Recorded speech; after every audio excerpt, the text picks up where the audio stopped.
जय हिंद साथियों। स्वागत है आप सबका आपके अपने यूट्यूब चैनल जी के राम बागरी पर।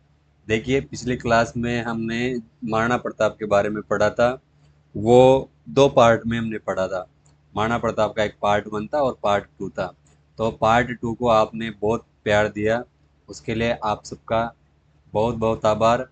इसी तरीके से आपका ये प्यार बनाए रखना। देखिए, आज हम पढ़ने वाले थे जो महाराणा प्रताप है उनके पुत्र अमर सिंह के बारे में। लेकिन उससे पहले वो जो रिवीजन की परंपरा है उसको बनाए रखते हैं। तो जो महाराणा प्रताप है उसके बारे में मैं शॉर्ट रिवीजन में जो है पूरा बता देता हूँ एक बार। कि देखिए, महाराणा प्रताप का जो जन्म है वो 9 मई 1540 को कुंभलगढ़ दुर्ग में हुआ था।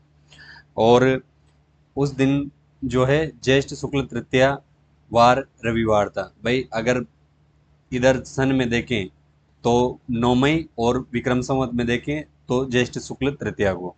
ध्यान रखना, पिता उदय सिंह जी हैं और माता जो है जयवंता बाई थी। और मैंने बता ही दिया था कि ये पाले के राज सोनग्रा की पुत्री थी। और इनके बचपन का नाम जो है किक्का था। महाराणा प्रताप के और भी उपनाम हैं जिनको में हम हल्दी घाटी का शेर भी बोलते हैं उनको। और जो पृथ्वीराज राठौड़ हैं उन्होंने उनको पातल भी कहा है। और उन्हें हम मेवाड़ केसरी भी कहते हैं। हिंदुआ सूरज भी हम बोल सकते हैं। ये मेवाड़ के महाराणाओं की उपाधियां हैं। उपाधि है कौन सी? हिंदुआ सूरज। तो ध्यान रखना। इनकी पत्नी अजबदे पंवार थी। मैंने बताया था ये बिजोलिया के रामरख पंवार की पुत्री थी। और इनके एक पुत्र थे अमर सिंह, जिनके बारे में भी हम आगे डिटेल से पढ़ेंगे। तो अमर सिंह इनके पुत्र था। ठीक है।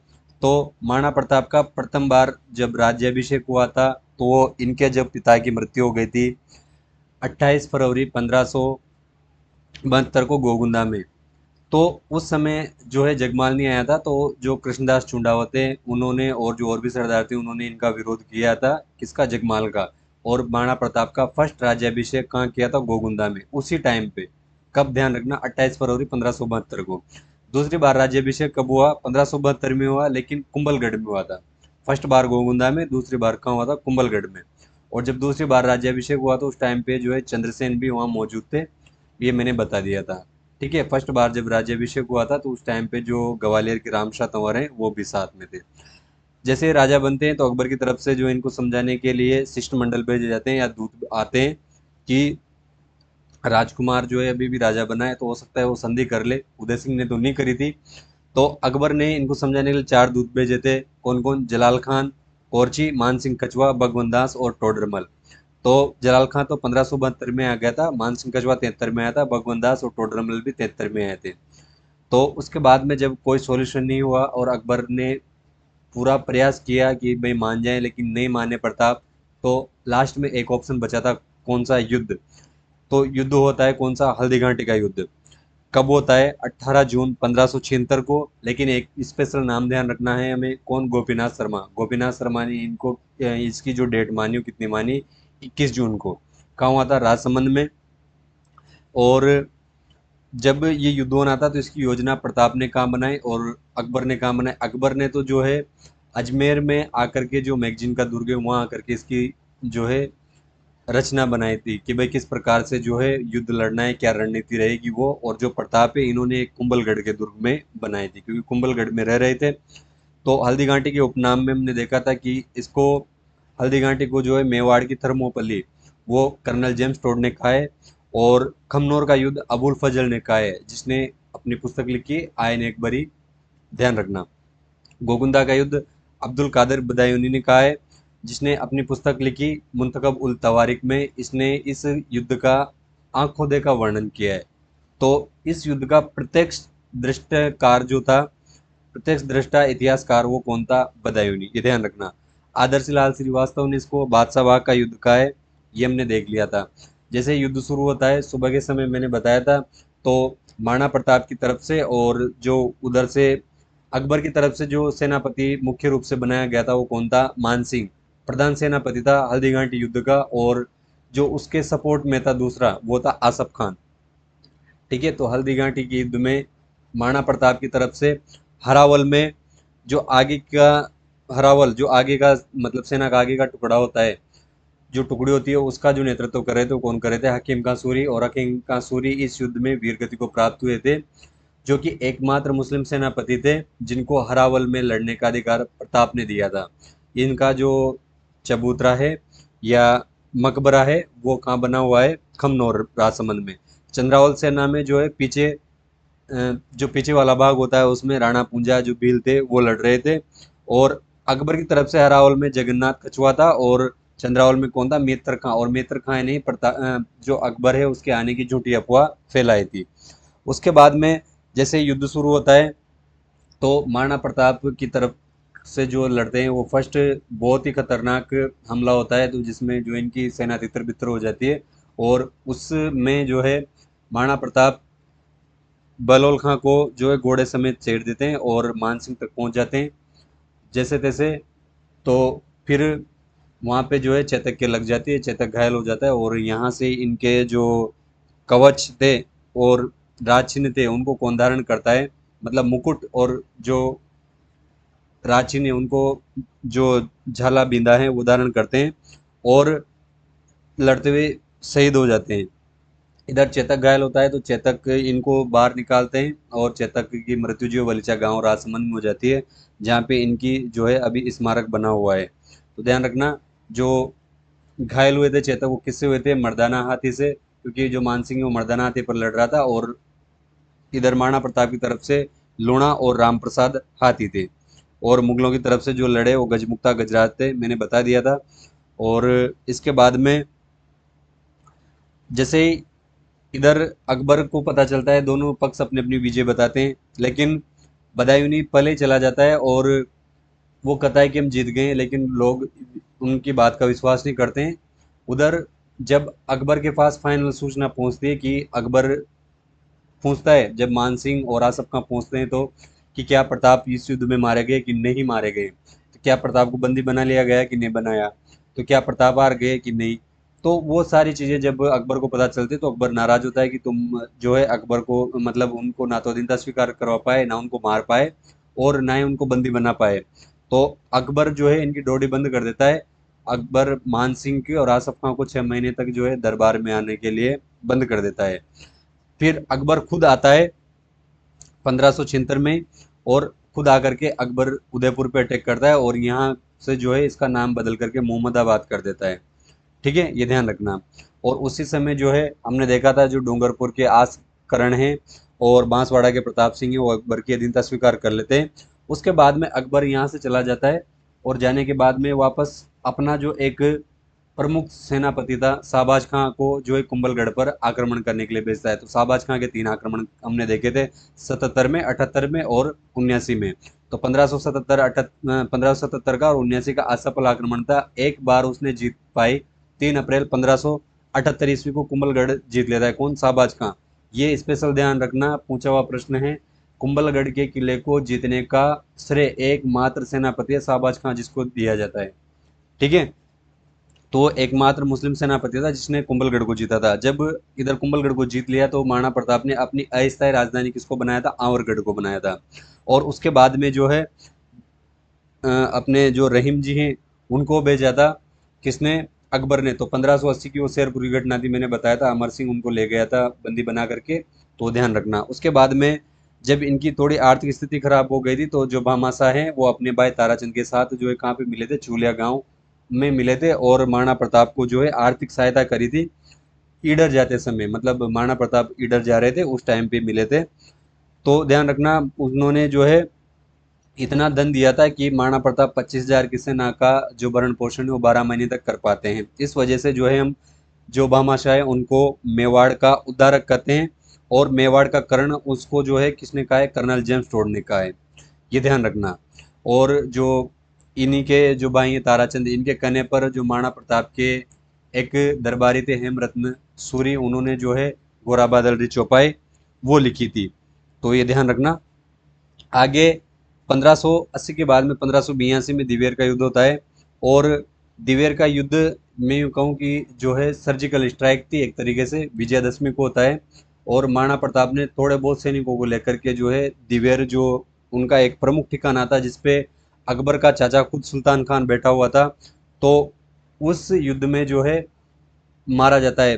अमर सिंह जो है इस युद्ध में बहादुरी के साथ लड़ते हैं और इस युद्ध में ईडर, बांसवाड़ा और प्रतापगढ़ भी जो है महाराणा प्रताप का साथ देते हैं। तो ये ध्यान रखना, कर्नल जेम्स टोड ने इस युद्ध को जो है मेवाड़ का मैराथन कहा था। हमने देख लिया था कि मैराथन और दिवेर का युद्ध और हल्दी घाटी को जो है मेवाड़ की थर्मोपली क्यों कहा जाता है, वो हमने डिटेल से देख लिया था। तो यहाँ से महाराणा प्रताप की विजय शुरू होती है और इसको जो है दिवेर के युद्ध को महाराणा प्रताप का गौरव का प्रतीक कहा जाता है। उसके बाद में लास्ट अभियान जो आया था वो जगन्नाथ कछवा का आया था 1584-85 के समथिंग, और ये अकबर द्वारा भेजा गया अंतिम अभियान था। इस बात से नाराज होकर के जो है महाराणा प्रताप ने आमेर के जो एक ठिकाना था मालपुरा, जो कि व्यापारिक केंद्र हुआ करता था, उसको अपने कब्जे में ले लिया था। ठीक है, तो वो ध्यान रखना। वापस जाते समय जगन्नाथ कछवा की जो है मांडलगढ़ में मृत्यु हो जाती है, वो मैं हम आगे देख लेंगे छत्रियों में कि इनकी छतरी जो है मांडलगढ़ में बनी हुई है। तो उसके बाद में 1585 में, ये 84 की बात है, 85 में महाराणा प्रताप लूणा चावड़िया को हरा करके चावंड को अपनी नई राजधानी बनाते हैं। और यहाँ से जो है थोड़ा सा शांति काल का समय होता है, मतलब अकबर ने जो है परेशान होकर के इधर ध्यान देना बंद कर दिया था कि वो पकड़ में नहीं आ रहे हैं, और उसने जो है अभियान भेजना बंद कर दिया था। तो इस टाइम पे जो है चावंड इनकी राजधानी रही, और चावंड जो है वो राजधानी रही थी अमर सिंह के टाइम तक। तो हम देख लेंगे अभी कि कितने वर्षों तक राजधानी रही, कितने वर्षों तक नहीं रही थी। तो जैसे ही इधर महाराणा प्रताप ने जो मालपुरा जीता था, तो मालपुरा में वो झालरा तालाब बनवाते हैं, नीलकंठ महादेव मंदिर बनवाते हैं, मैंने कहा था। और उन्होंने स्थापत्य को भी यहाँ खेती बाड़ी के लिए बहुत सारे तालाब बावड़ियाँ बनवाई थी, और भी बहुत सारे जो काम हैं उन्होंने जनता के लिए किए थे, जिसमें उन्होंने जो सैनिक जिनको वीरगति मिल गई या जो युद्ध में लड़ते हुए शहीद हो गए हैं, उनके परिवारों के लिए पुनर्वास की व्यवस्था करी थी। और यहाँ पे हमने देखा था कि जो जमीन है वो शार्दुलनाथ त्रिवेदी को मंडेर की जागीर भी दान दी थी। हमें ये बात की पता कहाँ से चलता है, 1588 में जो उदयपुर का इंस्क्रिप्शन है वहाँ से इस बात का पता चलता है। और इन्हीं के समय जो है चावंड की जो चित्रकला है उसकी शुरुआत हुई थी, और चावंड की चित्रकला जो है उसका स्वतंत्र मतलब इंडिपेंडेंट जो पेंटिंग है वो शुरुआत कब हुई थी, महाराणा प्रताप के समय। और इसका जो स्वर्ण काल है वो अमर सिंह के टाइम का था, क्योंकि अमर सिंह के टाइम पे जो है उधर संधि हो गई थी, वो अभी हम आगे पढ़ेंगे।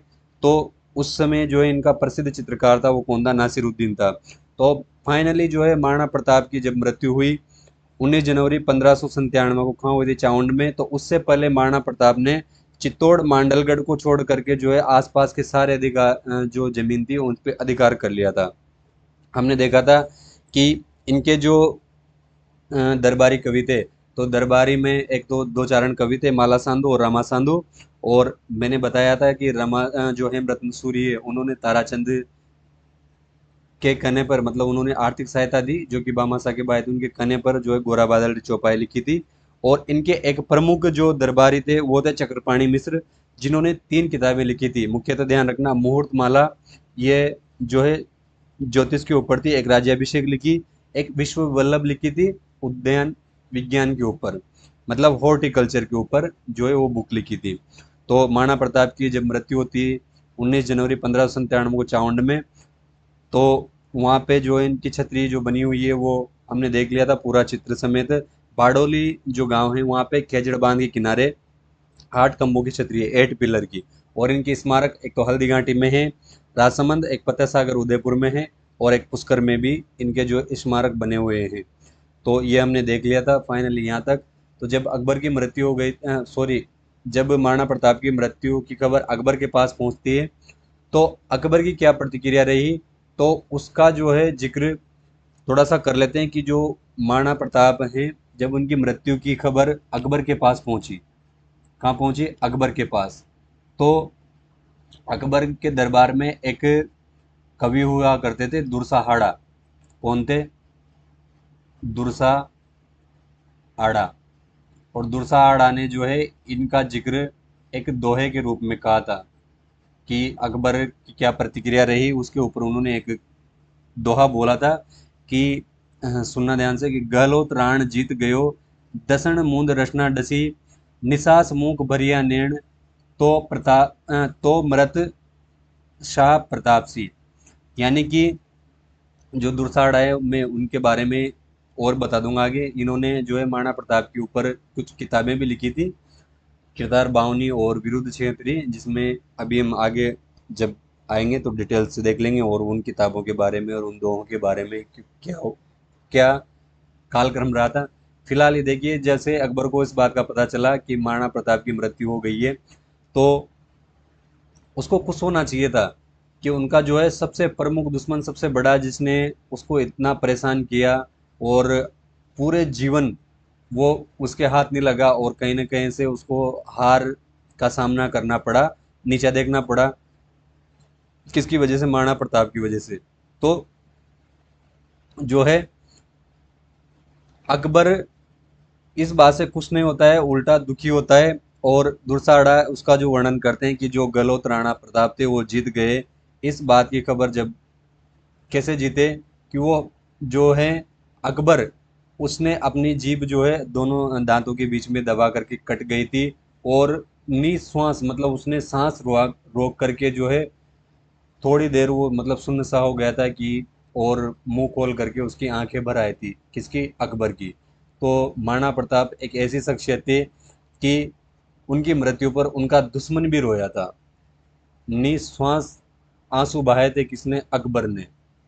और वो कथा भी है कि जो महाराणा प्रताप है, हकीकत में तू मेरे से जीत गया, मैं तेरे को नहीं जीत पाया, और ना तो तूने जो है अपने घोड़े के जो दाग हैं वो नहीं लगवाए, क्योंकि ये जो मुगल हैं वो मनसब देते थे तो उनके दाग लगा देते थे, तो ना तो तूने वो दगवाया और ना ही मेरे से अधीनता स्वीकार करी।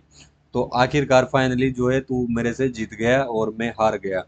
तो ये बात जो है घटनाक्रम वहां तक हो गया था। देखिए, इसके बाद में देख लेते हैं हम कि क्या घटनाक्रम रहा और क्या नहीं। तो इसके बाद में जो अगले राजा बने वो कौन थे? महाराणा अमर सिंह जी।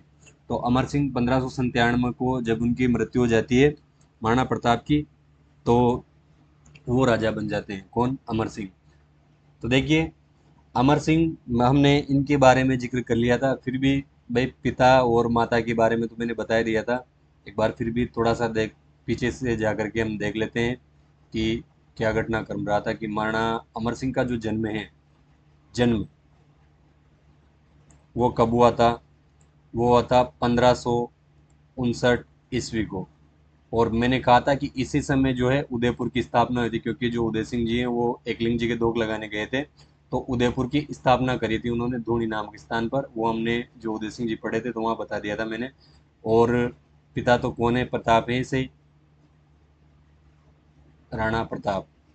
और माता अजब दे पंवार,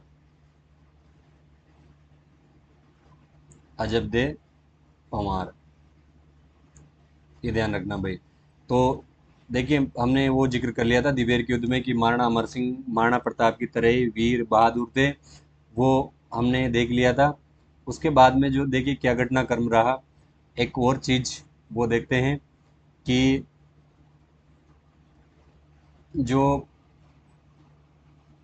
अच्छा इसमें है, देखिए जो हरावल की लड़ाई इनके समय, जो हरावल सेना रहती है उसमें आगे लड़ने को लेकर के विवाद हो गया था कि नहीं, जब भी युद्ध होगा तो उसमें कि आगे कौन लड़ेगा और कौन नहीं।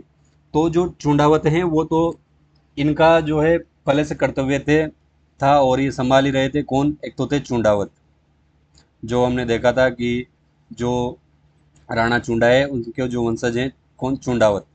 और एक जो महाराणा प्रताप के भाई हैं शक्ति सिंह, तो उनके जो आगे वंशज कहलाए शक्ति सिंह के, शक्ति सिंह के, तो वो कौन थे? सक्तावत।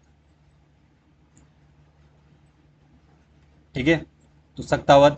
तो इन दोनों के बीच में जो है लड़ाई हो गई थी, क्योंकि चुंडावत तो ये हमेशा हरावल में लड़ते आए थे, ये अधिकार इनको चुंडा के समय से मिला हुआ था। लेकिन सक्तावतों ने कहा कि भाई क्या हम नहीं लड़ सकते? कि आगे जा करके हमें भी जो है बलिदान होना, मतलब वीर गति प्राप्त करनी है सबसे पहले। देखिए, तो ये उस टाइम की जो है देशभक्ति और लोगों की जो है मातृभूमि के प्रति प्रेम था, कि लोग इस बात के लिए लड़ रहे हैं कि आगे जाकर के हमें बलिदान होना है।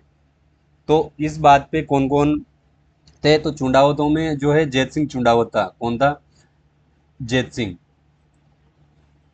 जैत सिंह चुंडावत, और इधर से था बल्लू सत्तावत। कौन था? बल्लू सत्तावत।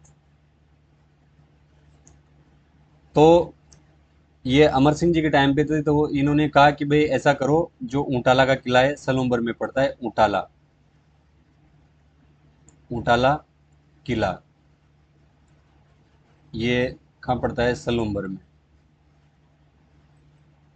कि भाई जो सबसे पहले इस किले में प्रवेश करेगा ना, उसी को जो है हरावल का नेतृत्व सौंप दिया जाएगा। तो ये शर्त रखी गई थी कि प्रवेश किसको करना है, जो भी दोनों में से पहले इस किले पर जो है किसका अधिकार था, ऊंटाला पर जो मुगल हैं इनका अधिकार था। तो जो सख्तावत हैं वो रास्ता जानते थे। कौन? सख्तावत। तो ये बल्लू सख्तावत और ये तो जो है सबसे पहले गेट पर पहुंच गए थे। कहाँ पहुंच गए थे? ये जो मुख्य दरवाजा था, दरवाजे पर पहुंच गए थे। कहाँ? दरवाजे पर। और अब दरवाजे पर ये पहुंच गए, तो जो जैत सिंह चुंडावत हैं ये कहाँ चले गए? दुर्ग के, मतलब किले के पीछे के द्वार, पीछे की साइड। कहाँ गए? पीछे। तो दरवाजे पर किले लगे हुए थे। क्या लगे हुए थे? किले। जो किले होती है बड़े बड़े, एक मिनट, ये किला हो गया भाई इसको थोड़ा सा क्या है, थोड़ा ध्यान दे लिया करो, जो शब्द कोश है वो हिंदी में। किले लगे हुए थे बड़े बड़े। तो बल्लू सत्तावत ने कहा कि ऐसा करो भाई, हाथी से अगर मारेंगे तो जो है हाथी की लग जाएगी। तो बल्लू सत्तावत जो है उन किलों पर खड़ा हो जाता है और कहता है कि अब दो मेरे ऊपर से, तो जो है दरवाजा टूट जाएगा। तो बल्लू सत्तावत जो है अपना बलिदान दे देता है, और हाथी से जो है जैसे दरवाजे को चोट लगाई जाती है, दरवाजा टूट जाता है। लेकिन उससे पहले इधर जो जैत सिंह है वो कहता है कि उनको जैसे पता चलता है कि वो दरवाजे को तोड़ने वाले हैं, तो जैत सिंह जो है वो कहता है कि तुम ऐसा करो, मेरे गर्दन काट करके जो है किले में फेंक दो। क्योंकि शर्त ये थी कि जो पहले किले में प्रवेश करेगा वो जीतेगा। तो इधर जैसे ये दरवाजा को तोड़ने वाले थे कौन? बल्लू सत्तावत की तरफ के, तो उधर जो है जैत सिंह ने अपनी गर्दन कटवा करके, क्या? अपनी गर्दन, ये गर्दन कटवा करके जो है किले में भीतर फिकवा दी। कहाँ फिकवा दी? भीतर। जैसे मान लो ये किला है, इधर मेन गेट पे ये थे, तो इधर पीछे जो है, पीछे से इन्होंने जो है अपनी गर्दन जो है काट करके भीतर फेंक दी। देखिए कैसी, मतलब उनके भीतर जो है भावना थी देश के प्रति। तो जैसे ही ये बल्लू सत्तावत की तरफ के भीतर जाते हैं, पहुंचते हैं, तो इनको जो है जैत सिंह की गर्दन वहाँ पे पहले से ही मिली हुई मिल जाती है। तो जो फाइनल वाला वल में जो लड़ने का अधिकार था वो किसके पास रहा? वो चुंडावतों के पास ही रहा। किनके पास रहा? चुंडावतों के पास। तो ध्यान रखना भाई, हरावल को लेकर के लड़ाई किसके समय हुई थी? तो अमर सिंह के समय। कहाँ का किला था? ऊंटाला का किला, सलूम्बर में। और किस किस के? चुंडावत और सत्तावतों के मध्य। तो चुंडावत तो कौन था? जैत सिंह चुंडावत और बल्लू सत्तावत। ये ध्यान रखना। इसके बाद में आगे चलते हैं। जहांगीर के असफल अभियान। देखिए उधर 1605 में जो है जब अकबर की मृत्यु हो जाती है, किसकी? अकबर की मृत्यु हो जाती है, तो उधर आगे जो राजा बनता है वो कौन बनता है? जहांगीर। अब जहांगीर जब राजा बन जाता है, तो वो भी महाराणा प्रताप की तरह जो है अमर सिंह को अपनी संधि कबूल करवाने के लिए जो है अपने अभियान भेजता है। तो ये ध्यान रखना। उससे पहले मैं थोड़ा सा ये बता देता हूँ कि जो राजधानी रही थी वो कितने समय तक रही थी। कौन सी? चावंड। देखिए जो चावंड, ये राजधानी रही थी। चावंड राजधानी। इसको लेकर के बहुत सारे बच्चे कंफ्यूज होते हैं और बहुत से पूछते भी हैं कि भाई महाराणा प्रताप की मृत्यु तक ही रही थी क्या उसके बाद में भी रही थी? तो उसको क्लियर कर लेना कि महाराणा प्रताप, मतलब जो राणा प्रताप हैं, राणा प्रताप, इनके समय तो 1585 से लेकर के 1597 तक, तो लगभग कितने वर्ष? 12 वर्ष तक रही। 12 वर्ष। ठीक है, ये राणा प्रताप के समय। अब इधर कौन बन गए? अमर सिंह। अमर सिंह जी। तो अमर सिंह जी के टाइम पे जो है ये राजधानी रही थी 18 वर्ष तक। 18 वर्ष तक। यानी कि जो चावंड राजधानी रही वो टोटल 30 वर्ष तक राजधानी रही थी। 30 वर्ष तक। देखिए इधर 1597 से इधर जब इनकी राज, अभी हम देखेंगे संधि होती है तो संधि तक रही थी वो। ठीक है, तो ये ध्यान रखना भाई। कि जो चावंड राजधानी रही वो कब कितने साल तक रही थी? 30 वर्ष तक। महाराणा प्रताप के टाइम पे तो 12 वर्ष तक, और 18 वर्ष अमर सिंह के टाइम तक। ठीक है। देखिए, जहांगीर ने महाराणा प्रताप के जो पुत्र हैं अमर सिंह, उनको समझाने के लिए खूब कोशिश करी कि भाई ये संधि कर ले, संधि कर ले, मान जाए। तो जो कलंक है लगा हुआ मुगलों के ऊपर कि भाई ये मान ही नहीं रहे, कौन, जो मेवाड़ वाले हैं, तो वो हट जाए। तो जहांगीर ने भी जो है अकबर की तरह ही सैन्य अभियान भेजे थे। तो सीधा सा ध्यान रखना, कितने, जो मैं बताता हूँ, सीधा सीधा सा ध्यान रखना। 1605, मतलब 5, 8, 9, 11, ये ध्यान रखना। 5, 8, 9, 11, मतलब 1600 का टाइम आ गया इधर से, तो 5, 8, 9, 11, ये ध्यान रखना। तो पहले देख लेते हैं सन 1605 में तो कौन आया था? शहजादा परवेज। शहजादा परवेज। जब इससे पार नहीं पड़ी तो 1605 के बाद में 1608, 1608 में आया महावत खान। कौन आया? महावत खान। और 8 के बाद में आया 1609 में, वो आया था अब्दुल्ला खान। कौन आया था? अब्दुल्ला खान। और अब्दुल्ला खान के बाद में 5, 8, 9 और 11, 1611 ईस्वी में आया था राजा बस्सू। राजा बस्सू। ठीक है। जब इनसे पार नहीं पड़ी, ये सब आकर के चले गए, लेकिन जो है अमर सिंह जी ने ना तो संधि करी और ना ही जो है इनसे हारे, इनको हरा करके यहाँ से भगा देते थे। तो इनसे पार नहीं पड़ी। तो 1613 में, 1613 ईस्वी में जो जहांगीर है, जहांगीर, वो अजमेर आया हुआ था। कहाँ आया हुआ था? अजमेर। और जहांगीर का जो बेटा है वो कौन था? खुर्रम। कौन था? खुर्रम। और खुर्रम को हम क्या बोलते हैं? शाहजहां के नाम से जानते हैं। शाहजहां। देखिए, जब खुर्रम ने, भाई ये राजकुमार है, कौन है? खुर्रम। और राजा कौन है दिल्ली का? भी मतलब जो बादशाह है वो कौन है? जहांगीर। तो जब खुर्रम ने इन सबसे पूछा कि भाई क्या कारण है कि तुम ना तो अमर सिंह से संधि करवा पा रहे हो और ना ही जो है जीत पा रहे हो, तो जो ये जितने भी गए थे ये सब कहते हैं कि महाराज, इसका जो मुख्य कारण है राजकुमार, वो ये है कि जो मेवाड़ की जनता है वो युद्ध में शामिल है। यानी कि वो डायरेक्ट लड़ाई नहीं लड़ते, लेकिन जो है सपोर्ट करते हैं किसको? जो अमर सिंह हैं, जो राणा हैं, उनको। तो खुर्रम कहता है अच्छा, तो ये बात है कि जैसे हम जाते हैं, उनका हमारा पता जो है पहले बता दिया जाता है कि हाँ इधर से सेना आने वाली है, तो वो जो है युद्ध में शामिल है जनता। और जो राणा है वो तो पकड़ में आते भी नहीं है, और ये इस बात का पता उनको पहले चला जाता है। तो इस बात को जो लेकर के जो है खुर्रम कहता है अच्छा, तो ये बात है। तो खुर्रम उनको एक उपाय बताता है। खुर्रम तो क्या कहता है कि तुम ऐसा करो, जो राणा है उसको छोड़ो, राणा को छोड़ो, और जो जनता है, भाई राणा तो पहाड़ों में है, तो जनता कहाँ है? मैदानों में। तो तुम ऐसा करो, गांवों पर अटैक करो। किस पर? गांवों पर। तो गांव से जो आदमी है उनको तो मार दो, मतलब गांव में जा करके मार काट लूटपाट करो। और जो आदमी है उनको तो मार दो, और जो औरतें बच्चे हैं उनको ला करके जो है दिल्ली में यहाँ पे जो है बेचने लगे। जब इस मतलब बात जब यहाँ तक पहुँच गई, तो जनता जो है वो बहुत ही ज़्यादा परेशान हो गई।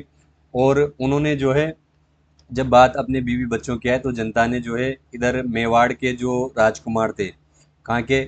मेवाड़ के। तो मेवाड़ का राजकुमार कौन था? अमर सिंह का बेटा था कर्ण सिंह। कौन था? कर्ण सिंह।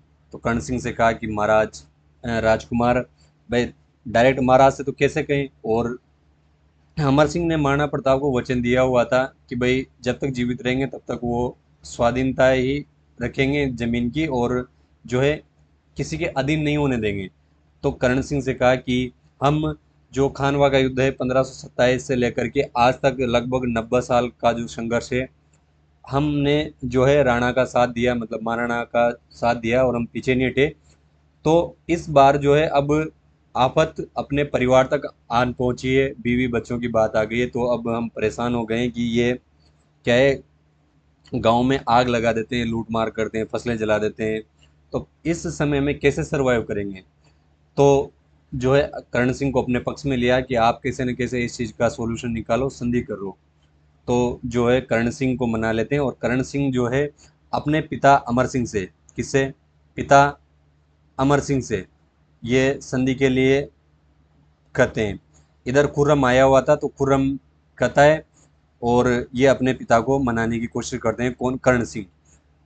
तो अमर सिंह जी कहते हैं कि भाई संधि में तो नहीं करूं, लेकिन फिर भी अगर जनता इतनी परेशान है और इस तरीके की घटनाएं हो रही हैं, तो ऐसा करो, संधि कर लो, लेकिन राजपाट जो राजपाट है वो भी कौन संभालोगे? तुम ही संभालोगे। और जो है अमर सिंह यहाँ से जो है राजपाट नहीं करते हैं, मतलब। तो देखिए वो जो आगे संधि होती है वो देख लेते हैं कि ये प्रथम मेवाड़ मुगल संधि। तो वो बातें हमने देख ली किस प्रकार क्या हुआ। तो जो संधि होती है वो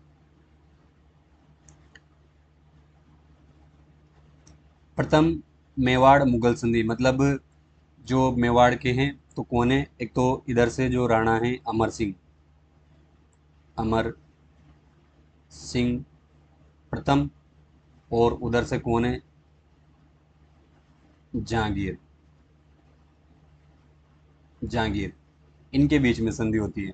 तो जो ये संधि हुई थी, ये हुई थी 5 फरवरी, 5 फरवरी 1615 ईस्वी को। ये ध्यान रखना भाई, बहुत सी बार पूछा हुआ प्रश्न है कि प्रथम मेवाड़ मुगल संधि कब हुई थी? 5 फरवरी 1615 ईस्वी को हुई थी। ध्यान रखना। तो इधर अमर सिंह का जो पुत्र है करण सिंह, कौन है? करण सिंह, ये गया, मतलब जहांगीर का जो बेटा है खुर्रम, वो आया हुआ था कहाँ? मेवाड़ में संधि के लिए आया था। जब ये मान जाते हैं तो दरबार में आता है खुर्रम। तो एक तो खुर्रम और इधर करण सिंह। तो अमर सिंह की तरफ से कौन गया? करण सिंह, मतलब दोनों तरफ से राजकुमार आए हैं। लेकिन करण सिंह की तरफ से दो और आदमी गए थे।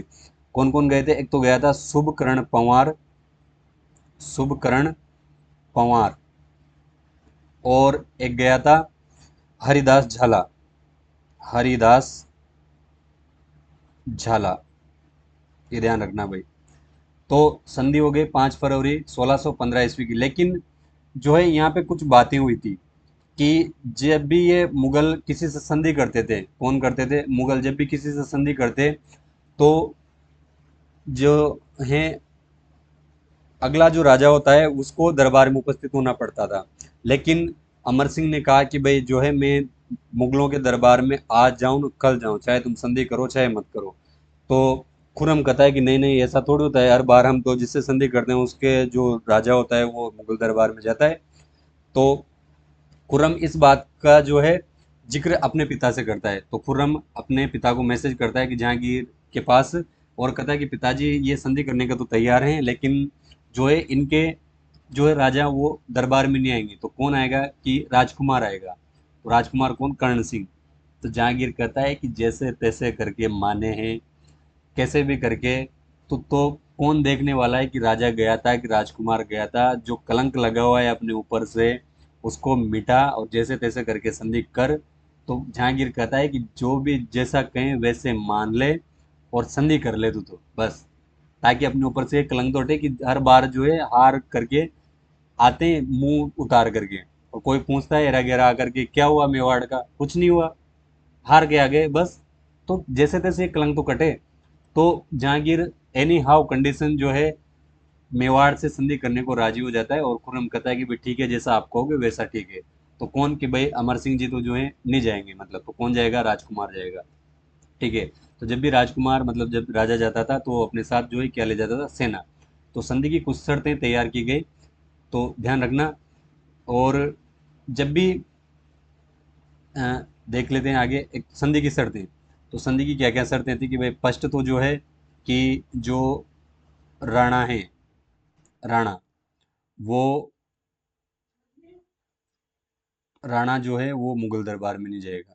कहाँ पे नहीं जाएगा? मुगल दरबार में। मुगल मुगल दरबार में उपस्थित नहीं होगा, उपस्थित नहीं होगा। तो कौन जाएगा? तो मुगल दरबार में कौन जाएगा? राजकुमार। राजकुमार। और कितने? 1,000 घुड़सवार लेकर के, मतलब 1,000 की जो है सेना लेकर के ये जाएगा कहाँ? दरबार में। ठीक है। दूसरी बात कि जब भी संधि होती थी तो राजा जो है आपस में वैवाहिक संबंध स्थापित कर लेते हैं। जैसे हमने देखा आंवल बावल की संधि हुई, तो जो रायमल है, मतलब उसकी जो शादी है वो किसके साथ हुई थी? श्रृंगार कंवर के साथ। लेकिन इन्होंने कहा कि हम जो है मतलब मुगलों के साथ किसी भी प्रकार के जो है वैवाहिक संबंध भी नहीं रखेंगे। मतलब जो वैवाहिक संबंध है, मैरिटल रिलेशनशिप, वो नहीं करेंगे, वैवाहिक संबंध नहीं होगा, किसी भी प्रकार का जो है वैवाहिक संबंध नहीं होगा। ठीक है। तीसरी बात जो थी वो इन्होंने कहा कि भाई ठीक है ये सब हो जाएगा। तो मुगलों ने कहा कि हम तुम्हें जो, भाई ये उदयपुर में थे अभी, तो चित्तौड़ अभी भी मुगलों के अधिकार में था। किसके अधिकार में? चित्तौड़। तो हम तुम्हें चित्तौड़, जो कि मेवाड़ की आन बान शान रहा है चित्तौड़, तो चित्तौड़ दुर्ग तुम्हें सौंप तो देंगे, लेकिन जो है चित्तौड़ की तुम मरम्मत नहीं करवा पाओगे। मतलब जो चित्तौड़ दुर्ग है, चित्तौड़ दुर्ग, ये वापस किनको दे दिया? मेवाड़ वालों को। लेकिन इसका जो है पुनर्निर्माण नहीं होगा, रिकंस्ट्रक्शन नहीं करवा पाओगे। पुनर्निर्माण, पुनर्निर्माण नहीं होगा। अगर तुमने इसका निर्माण करवाया तो हम सोचेंगे कि तुम वापस जो है युद्ध की तैयारियां कर रहे हो। ये चीज इन्होंने शर्त में शामिल करी। ठीक है। तो देखिए, अब जब इतनी सारी बातें हो गई, संधि हो गई, और संधि के बाद में देखिए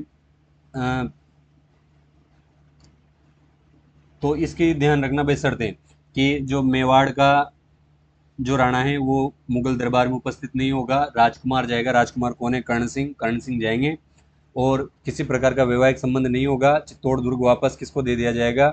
जो मेवाड़ वाले हैं उनको दे दिया जाएगा, लेकिन उसका जो है रिकंस्ट्रक्शन वो नहीं करवा पाएंगे। तो जब ये सारी बातें हो गई, देखिए इधर उसके बाद में जो शासन है वो किसको दे दिया गया था? करण सिंह संभालने लग गए थे। और जो अमर सिंह जी हैं उस इस बात से जो है बहुत ही दुखी हो गए थे, और उन्होंने जो अपना अंतिम समय है वो तो कहाँ बिताया था? नौ चौकी पर। कहाँ चले गए थे? नौ चौकी पर, जिसमें हम आगे पढ़ेंगे। जो राज सिंह है उन्होंने झील बनवाई थी, तो नौ चौकी पर जाकर के जो है उधर रहने लग गए थे। इधर देखिए कुछ बातें मैं बता देता हूँ। जो संधि हुई, और इधर कर्ण सिंह जो है ये मुगल दरबार में गया। कहाँ गया? मुगल दरबार में।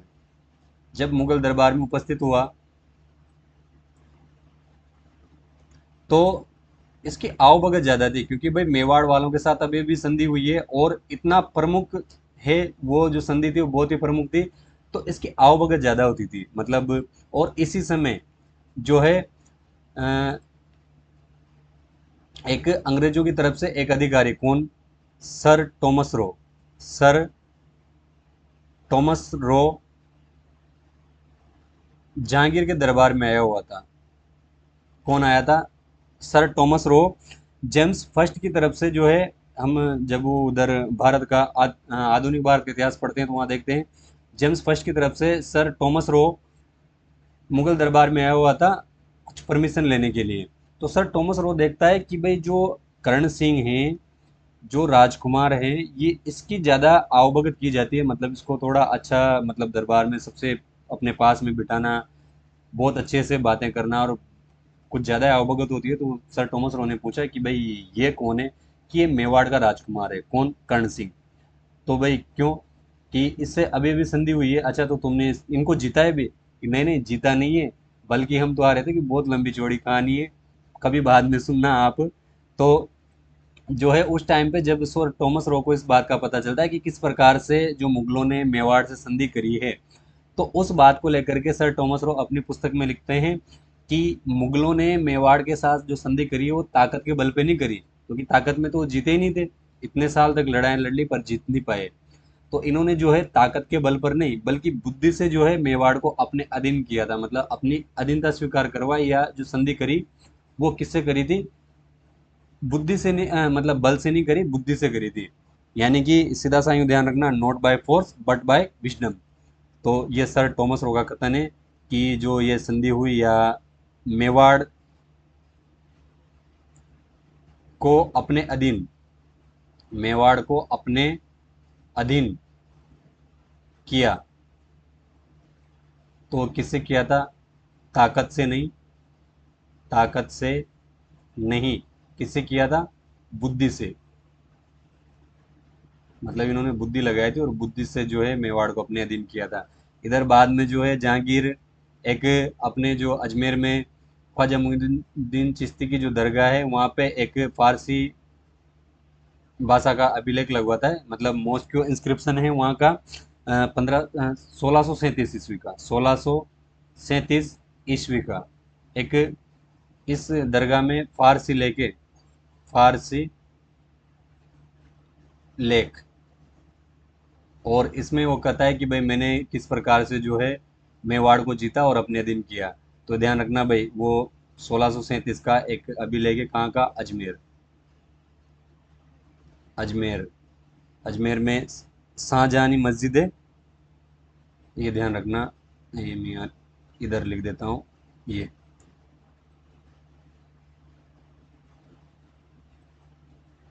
शाहजहानी मस्जिद, वहाँ का एक लेख है 1637 का। तो भाई अगर कोई पूछ ले कि भाई कौन से भी लेख में जो है ये जानकारी मिलती है कि उन्होंने जो है मेवाड़ को जीता, तो वो कहाँ का है? अजमेर का। कहाँ का है? अजमेर। फारसी इंस्क्रिप्शन है एक।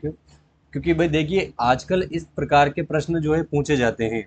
अगर मैं बात करूं तो जिस प्रकार से जो उधर रानी कर्मावती थी, तो उन्होंने जब साका कर मतलब जोहर करने से पहले दान दिया था, तो वो जो फुरका ताम्रपत्र है उसके बारे में भी पूछा हुआ है। तो आजकल ऐसे क्वेश्चन उठने लग गए कि हमें इसका प्रमाण कहाँ मिलता है। तो ध्यान रखना, एक तो वो वाली बात है जो रानी कर्मावती के टाइम की है, और एक ये महाराणा प्रताप वाला भी ध्यान रखना, जो उन्होंने मंडेर की जागीर दान दी थी शार्दुलनाथ त्रिवेदी को, कि उसका जो अभिलेख है हमें उदयपुर से मिला है 1588 ईस्वी का, जिसमें हमें इस बात की जानकारी मिलती है। तो भाई ये बातें ध्यान रखना। तो 1637 का एक फारसी अभिलेख है, कौन सा? फारसी अभिलेख है 1637 ईस्वी का, कहाँ? अजमेर में, जो ख्वाजा मोइनुद्दीन चिश्ती की दरगाह है वहाँ पे लगा हुआ है, तो ये ध्यान रखना। इधर आगे बढ़ते हैं, तो जो महाराणा अमर सिंह जी हैं वो कहाँ गए थे?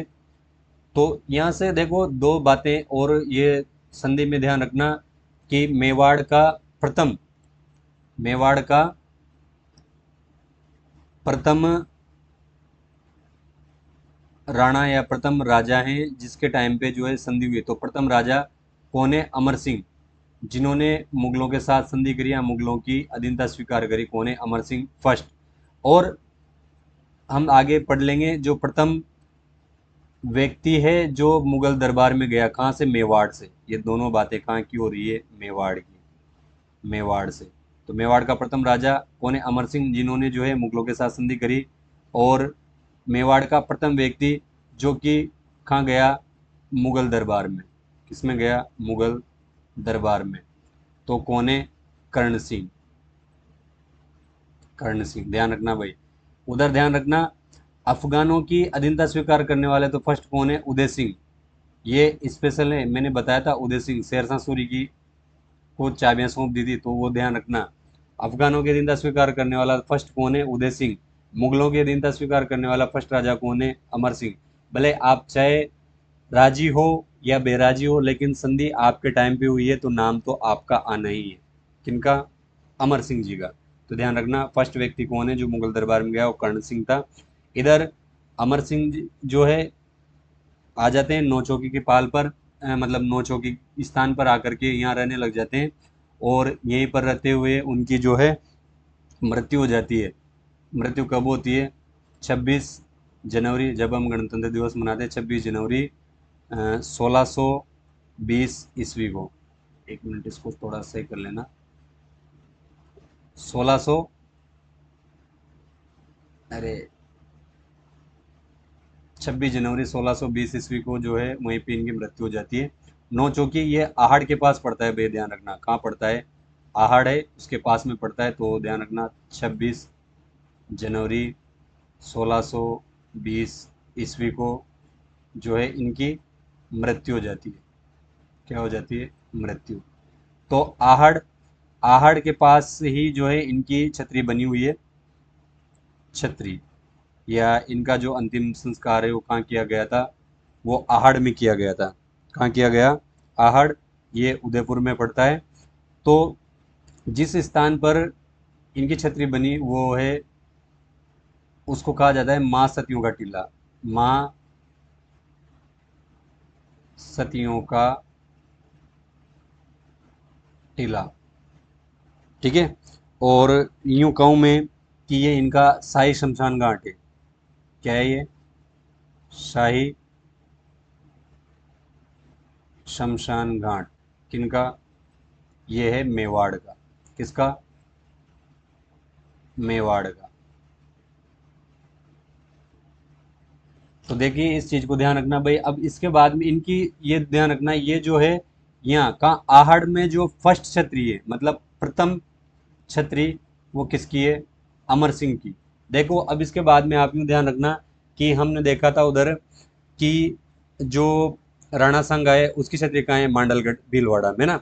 और जो उदय सिंह जी हैं, उनकी छतरी कहाँ है? गोगुंदा में। जो पृथ्वीराज सिसोदिया था उसकी छतरी कहाँ है? कुंभलगढ़ में। लेकिन अब के बाद में जितने भी राजा होंगे बाद वाले, अमर सिंह के बाद में, किनके? अमर सिंह के बाद वाले, ये ध्यान रखना भाई। जो अमर सिंह जी हैं, अमर सिंह के बाद में जितने भी राजा होंगे उन सब की छतरियां अब आपको याद करने की जरूरत नहीं है। वो कहाँ होगी? आहड़ में। कहाँ होगी? आहड़ में, ध्यान रखना। तो आहड़ में फर्स्ट छतरी किसकी है? अमर सिंह प्रथम की। ये इनका शाही शमशान घाट कहलाता है, मेवाड़ का। ये ध्यान रखना। जोधपुर वालों का कागा की छतरियां हैं। बीकानेर की एक मिनट रुको, जो शाही शमशान घाट है वो ध्यान रखना, जो मेवाड़ का है। तो मेवाड़ का कहाँ है? आहड़ में। जयपुर वालों का गेटौर की छतरियां हैं। और जो कोटा बूंदी के हैं, कोटा के तो शारबाग की या जो छत्र विलास है वहाँ की। बूंदी वालों की जो केसरबाग की छतरियां हैं। जोधपुर वालों के कागा की छतरियां हैं, ये ध्यान रखना। वो जब हम छतरियां पढ़ेंगे तो वहाँ पे मैं बता दूंगा कहाँ कहाँ पे हैं, किस प्रकार से। तो ये हमने यहाँ तक जो है पढ़ लिया किसके बारे में? जो महाराणा अमर सिंह है उनके बारे में पढ़ लिया। आगे हम पढ़ेंगे कर्ण सिंह के बारे में, अगली क्लास होगी।